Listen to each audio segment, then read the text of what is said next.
Imagine digging up a corpse just to take it to court. Now imagine the corpse was once the Pope. Yes, that actually happened. This is the story of the Cadaver Synod, one of the strangest and most unsettling events in church history. It began with Pope Stephen VI. He was angry at his predecessor, Pope Formosus. Why? Politics, power, and maybe a little revenge. Pope Formosus had made some powerful enemies during his time. When he died, people thought that was the end of it. But Stephen didn't want to let things go. He ordered Formosus' corpse to be dug up from its grave. It had been dead for months, rotting. Still, the body was pulled from the tomb, dressed in papal robes, and placed on a throne inside the courtroom. Yes, a literal corpse, on trial. This event became known as the Cadaver Synod. The trial was a show. A deacon stood beside the corpse and spoke for it. Stephen, full of rage, accused Formosus of crimes. The dead pope, of course, said nothing.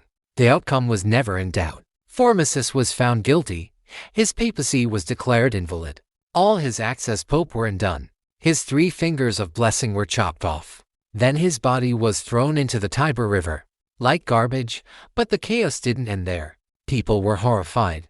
They saw this as cruel and crazy. Soon after, Pope Stephen was thrown in prison, and then he was strangled to death.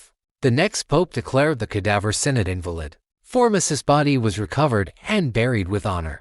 But the damage was done. The world had just witnessed a dead man go on trial, in the church's own courtroom, led by the very man who would soon meet a violent end. All because of politics, pride, and power. The Cadaver Synod stands as one of the darkest, weirdest chapters in the history of the papacy. It reminds us how far people will go when hate clouds reason.